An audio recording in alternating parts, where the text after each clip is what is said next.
At least I hear myself Oh, talking. oh, I know what it is. Hold on. If you're looking at the screen, there we go. You shouldn't have an echo now. Okay. Yes, that's better.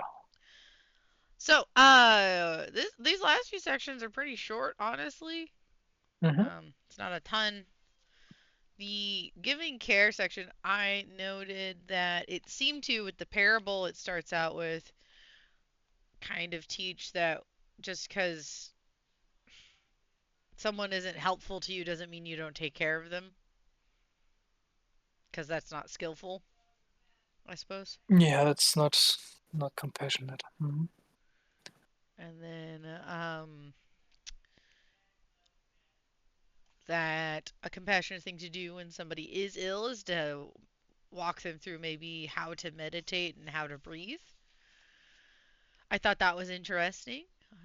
Instead of trying to like talk them through some great spiritual learning, just kind of doing basic things with them, like, okay, let's talk about how to breathe and,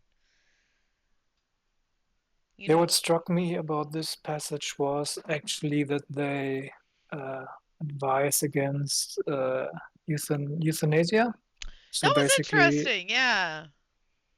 and I mean, I can kind of understand where they're coming from, even though I don't agree with it, Mm-hmm. because I mean, as the red string throughout all these talks has been, prepare for the next life in the best way Mm-hmm. possible. But again, that's not something I know about or that I necessarily believe in. So yeah, I don't think if that question ever were presented to me, like if I wanted to ease, or especially if someone wants to die, and I don't think I would, uh, if it were in my power to help them, Right. I would certainly do so. Yeah. It's such an interesting conversation to have, and I don't know that I have a strong belief one way or the other. I just thought it was interesting that the speaker did make a nuance between actively helping them Mm. and just taking them off life support, and letting Yeah. their Yeah. body do their own thing. And so they seem to draw a line between these two actions, and I thought that was interesting. Overall, though, I think this section prompts a lot of discussion when it comes to that. I think it was interesting they touched on it, but I also don't know that I have a strong enough belief to talk about it. Mm.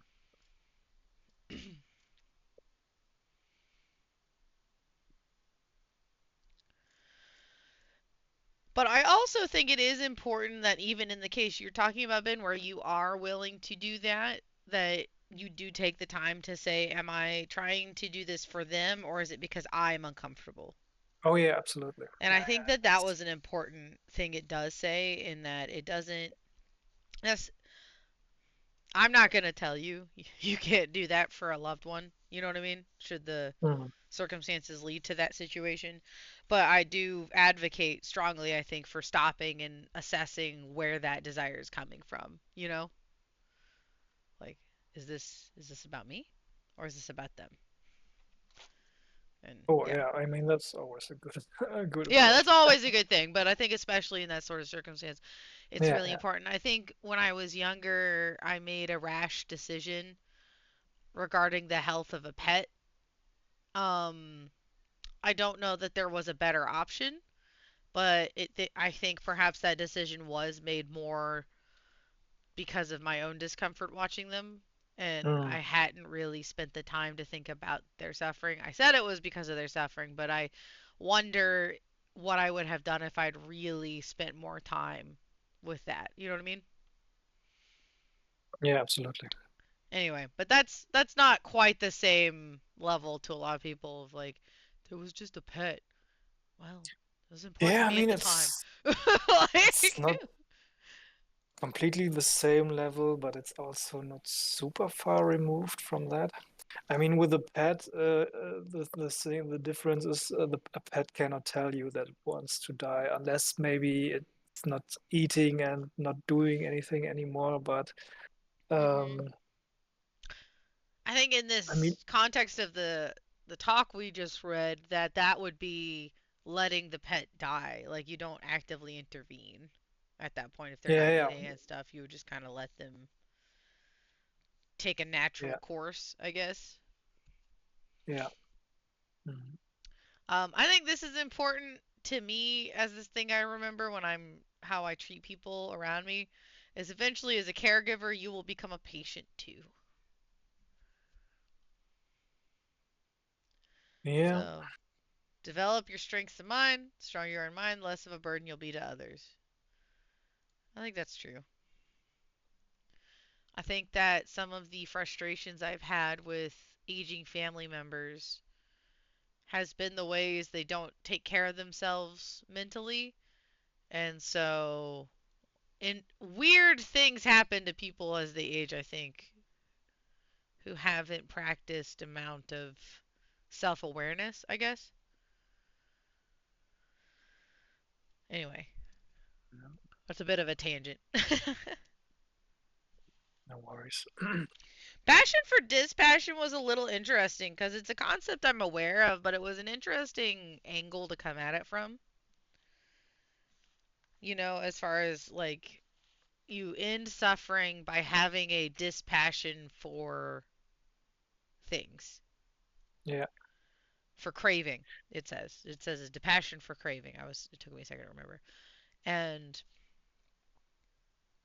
that as you get to that point though, because it's not going to happen immediately, you can't just be like acting all zen and mm, nonchalant just because you're like, this is what the masters do, man. They're all chill.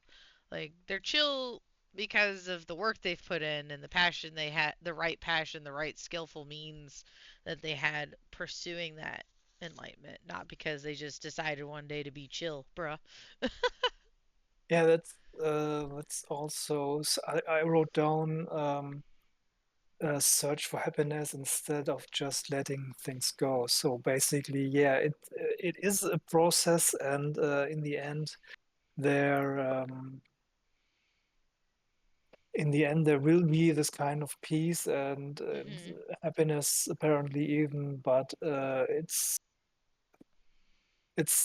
it is still something you have to work for, which is quite a Right. bit different from what you may perhaps hear in a Zen context or something, Hello. perhaps. Hello, Max.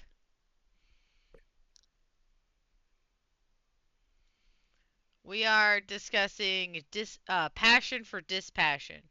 And the context of the text is ultimate goal of having a dispassion for craving, so that as you've worked to achieve this, you've had a sort of like right effort, right passion, a passion for the learning, the work, but without um, getting caught up in it. I don't know. I So it was dig an it. interesting angle to come at it using these words.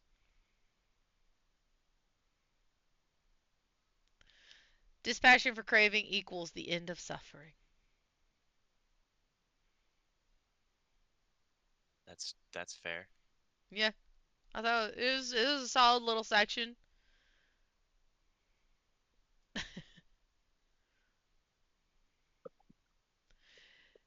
I don't want any milk. But that's not what the Buddha recommends. He affirms that it's all right to want milk. After all, the cow has milk to offer. The proper course of action is to find the udder, squeeze that, and you get the milk.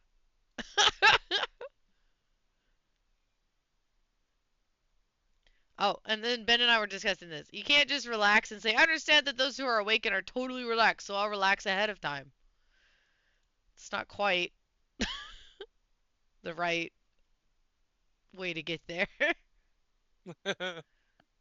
Yeah, we were saying usually or often often the advice that is given is just let it go or something like that. But no, this text actually says no, you actually have to do the work and put in the effort, and then eventually you will reap the rewards and be have that passion for everything and be have that peace, so to speak, which is I find that yeah, a contrast to the things that one often hears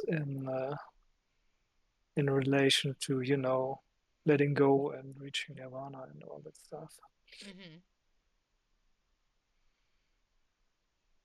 Yeah. Yes. That's true. I mean, I'm guilty of this myself, just saying, yeah, let it go, but that's an active process. That's not just something you can flip a switch to do. Unfortunately.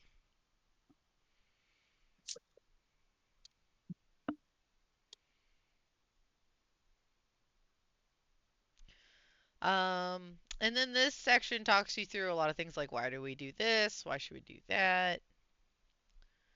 Learning how to concentrate, the breathing, knowing you begin to sense that it would be even more relaxing to just drop the perception of oneness in the knowing. There's a lot of I think it gets really dizzying sometimes when how many layers you have to pull back to really get there Mm. Yeah, of just how many things you're like, oh, now my mind is quiet. Oh, nope, there's a thought. No, now my mind is quiet. you know. and this section really gets into that of well, now you've had a thought.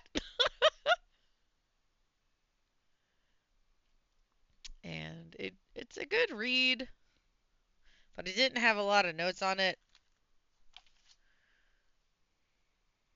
I don't know. I think that may have been in the previous chapter, but one thing I also wrote down is give lessons appropriate to the patient. So there was a part that spoke about how I mean I think that may about the in the it may have been in the um, giving care, and so one of the ways to give care is you know give them you know a bit of a Dhamma talk, so to speak, but when they are on their deathbed, but you have to make sure. I mean that goes for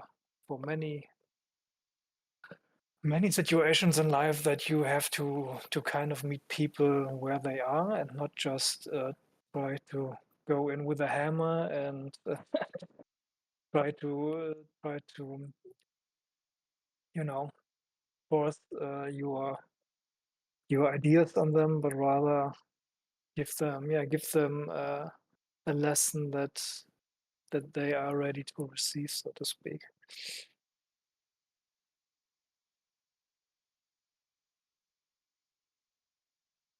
Yes. Was that understandable, or was I just Oh, it makes sense. okay? Do do do. Then we have another fun Q&A. These are not bad, but there's a lot of them. Yeah, I skipped this one. I tend to skip the Q&As. They can be interesting though if you want a little more something to read. With arrow pulled out, independent, attaining peace of awareness, all grief transcended, free of grief, you're unbound. And there you go. That's a poem from Canon. So you're skipping grief too? Grief is. Oh, yeah. What did I do? No, it's like a. I might have accidentally skipped this because I scrolled too fast. Why did they put it on the same page? They didn't do this with Because anything the else. Q&A was pretty short, I think. Um,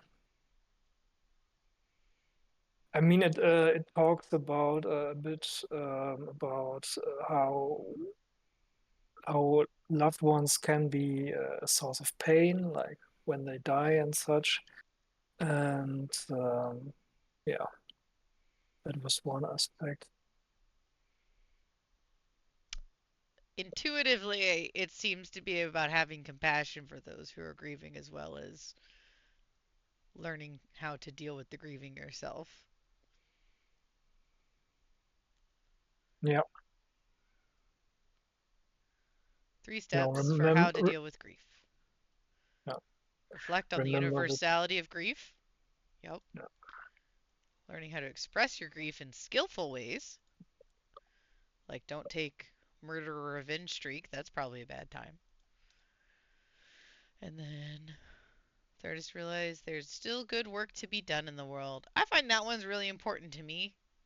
I use this one as a personal meditation a lot, or a personal mantra. I won't say meditation, more like a mantra, more like something I take into my day with me. Because sometimes things get overwhelming and I just have to tell myself there's still work to be done. Still good work to be done.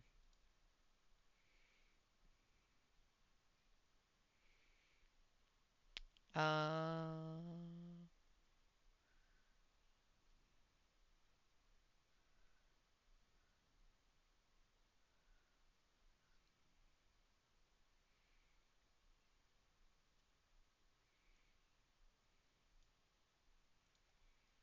Reading super fast.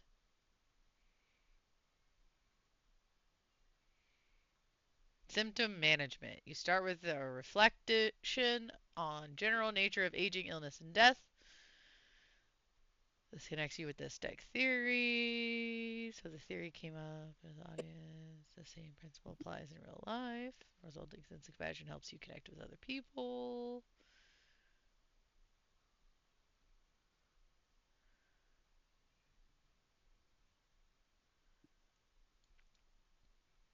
Weeping and wailing, the Buddha notes, accomplish none of this.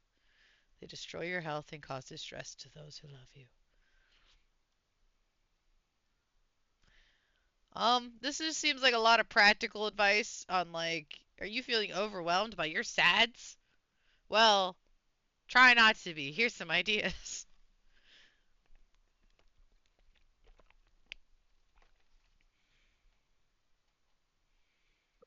Grief hurts because we feel like we've lost a part of ourselves. Our sense of I am needs to feed, and we feed on the people around us. We internalize them and make them part of ourselves. But if we can remove that sense of I am, then we don't feel that part of ourselves has been taken away when people near and dear to us have died. So to gain total release from grief, we have to stop laying claim to the things as me and mine.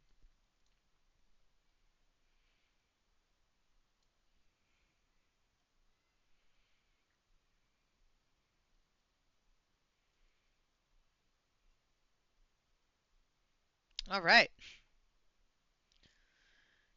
Now we can go forward. Conclusion. So there's a conclusion and a closing, which I thought was interesting. There was two sections. That was there's a conclusion and then we've got a closing. Um the conclusion was interesting because I noted when these things that we don't want, death, illness, grief, when they approach, they're inevitable, and what can be done with them, right? Um, and what is there to be done except to, you know, as I say, when aging and death are rolling in on me, what else should be done but Dhamma conduct, right conduct, skillful deeds, and meritorious deeds? Like, well, these are gonna happen. They've happened anyway. I should still do the things I should be doing or ought to be done. And I think that's interesting thought. Do, do, do, do, do. It is important to reflect on death often. We focus on what we can do in the present moment, not for its own sake, and not to escape thinking about the future. Focus because we see danger in the future, and we must do all we can in the present moment to prepare for the danger, so that we won't have to suffer when aging, illness, and death come rolling in. And it talks about some stuff that is a good little read. Talks about 4 reflections to remind us of the dangers facing us. A solution about enormous effort, self honesty, how the experience is.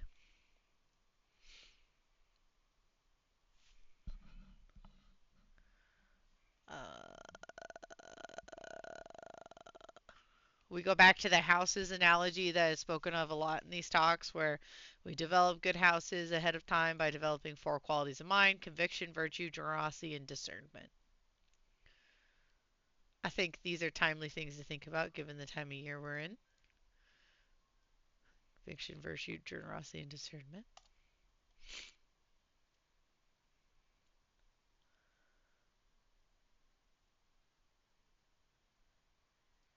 If you can use this program to clear away all attachments and then turn it in on itself to let go of attachments to discernment, it can lead you to total release. So fancy. Ben, do you have any thoughts on this section? I don't think so, no.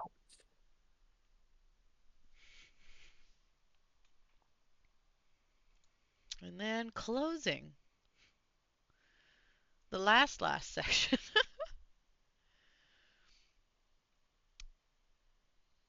We began the retreat with thoughts of goodwill, and it would be good to end the retreat with thoughts of goodwill too.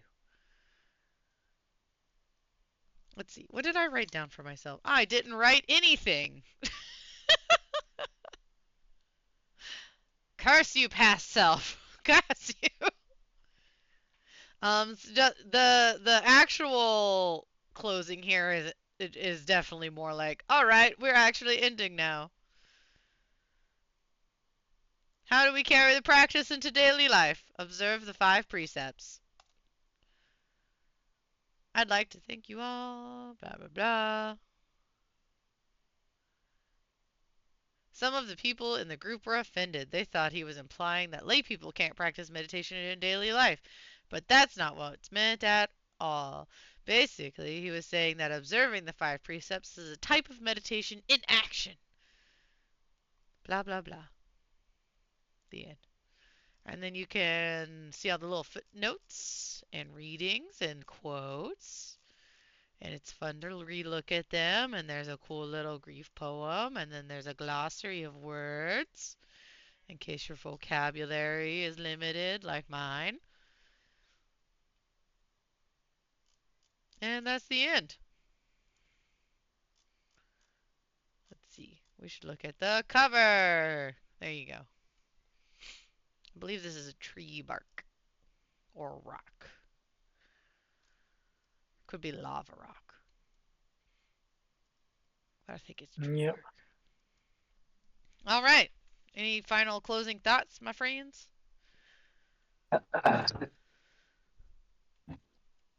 Release the false notion of self. Become enlightened. Disentangle your views from confusion. Awesome. Is that good? We did it. We did it. Another book / readings done.